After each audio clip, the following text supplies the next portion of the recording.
if you never make $75,000, you may not know that you can make $95,000. No, facts. Absolutely. Or if you never make $95,000, you don't never know that you can make $125,000. Agreed. And so on and so on. So I'm like, right now, if you've been at $50,000 for 10 years, somebody's tell you they pay you $65,000, you may think that's a lot. Mm-hmm. And don't get me wrong, that is most than what most people make in America ever in our field. But if you don't know.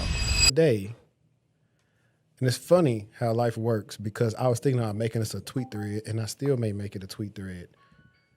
I was saying like, hey, if I still was in Shreveport right now, I'd probably be making maybe $60K max. Oh, don't even get me started I don't even want to think about it. But I can't relate anymore. I'm gonna tell you what drew this to me. That would be bye. I had a consultation today with a guy who's been doing desktop support for 10 years. The same role? Different roles, but pretty much the same thing. And if you hear this, I'm not gonna say your name, but if you hear this, man, it's not a shot at you. This is kind of a teaching point, and hopefully we get to work again after I gave you those tips on what skills to work on, and then come back to me. But I was asking him like, yo, what you want to make? He was like, man, to get another role, I was hoping I'd make like 60. And he's currently like being underpaid now. He don't know though. That's why he reached out to me. But also what skills people tend to have on their resume is almost relative to possibly what they make salary-wise. Facts. And also, you can look at a resume and tell, like, you can gauge. You absolutely can gauge. For sure. And that's the reason why I tell people don't stay in Helpdesk too long, because that's what it can do to you. It could trick you. 10 years? It could trick you of your worth. You're getting overworked and underpaid. For 10 years. Dang. Yeah, so it's one of those things. But he's actually in the area, so I think that's a plus. But it's just one of those things where what we were talking about. I did the live for people who are tuning in right now. I did the live last week with Danielle, and we were talking about how mentorship can pretty much fast track your career. I was just gonna say the same thing about that too, because if you don't know, social media is powerful for that very reason. You can see people moving up, moving around. You can reach out. You can make connections. You can ask questions. So, yeah. Yeah, and I'm always the person that's telling people, hey, if you ain't got no kids or nothing, move to where the money is. Move where the money is, even if you're going to go by yourself. We see our boy done did it, and he doing what he want to do. Right. And even if you so he's technically he's in the Metroplex, but he's on the side where most of the jobs aren't. So one of the reasons why a lot of people, we do move out here when we say we're in Dallas. A lot of times we not. We in McKinney, we in Plano, we in Frisco, we in Louisville, we in Carrollton. Grand Prairie. Yeah. So I think he actually works out there. But when we were looking at jobs, a lot of the more stuff that he would like to do fit was like over here. And I was like, this is one of the things. How bad do you want it? You gonna commute or you gonna move? Right. And I think it also goes into like, I was telling them too, and I've said this before, but I was like, another reason why some people don't know their worth and sometimes they get stuck or complacent is, actually, let me retract that. This goes into negotiating your worth. If you never make $75,000, you may not know that you can make $95,000. No, facts. Absolutely. Or if you never make $95,000, you don't never know that you can make $125,000. Agreed. And so on and so on. So I'm like, right now, if you've been at $50,000 for 10 years, somebody's tell you they pay you $65,000, you may think that's a lot. And don't get me wrong, that is most than what most people make in America ever in our field. But if you don't know,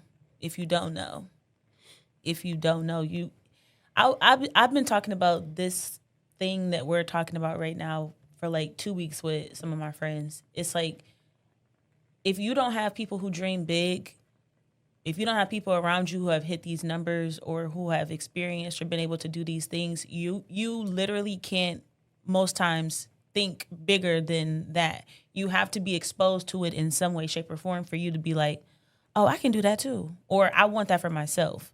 Like, everybody, if we think about it, most people just wanted to make six figures.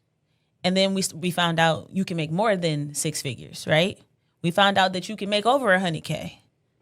We found out that you can make 120, 50, 200, 300.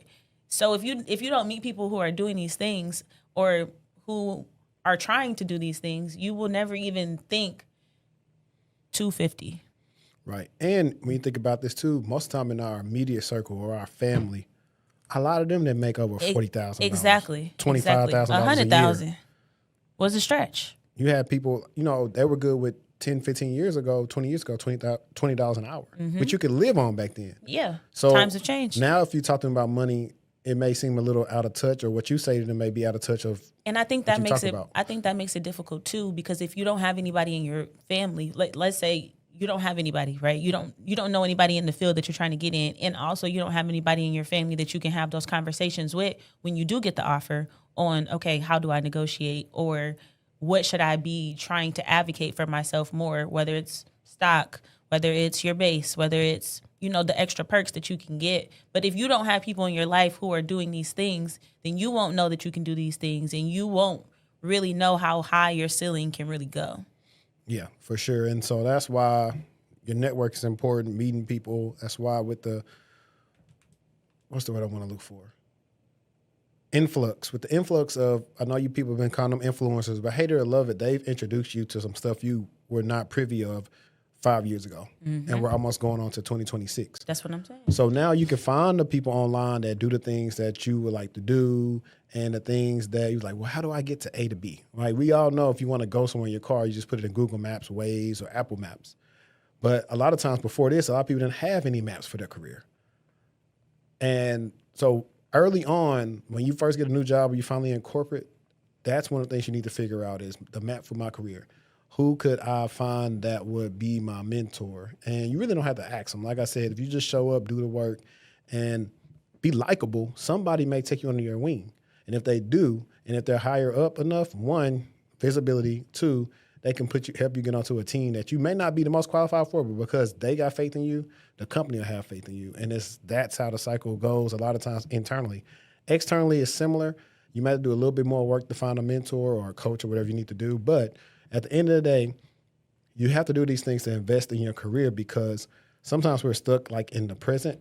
And then by the time we look up, it has been 10, 15 years. And we're like, man, what am I going to do? Yep. I shouldn't be living this way.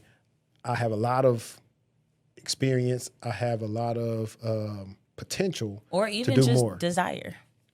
Like, I desire more. That's how I felt when I was at State Farm. I was like, y'all been here for how long? That's why you're angry every day, because you need to move on. You need to move on. You're making this enjoyable for people that are not even going to be here forever. That's exactly how I felt. I was like, oh, I'm not doing this for 20 years. I'm absolutely not.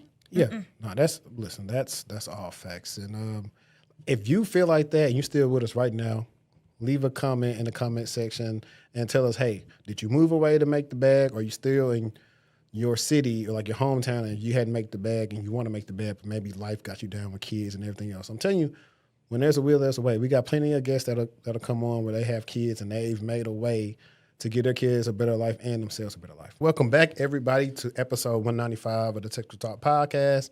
I'm your host, HD. We got Cybershortieee in the building with us tonight. Hey, y'all. And it's been an eventful week. It's a lot of stuff that's been happening, a lot of cool stuff that we definitely want to cover today.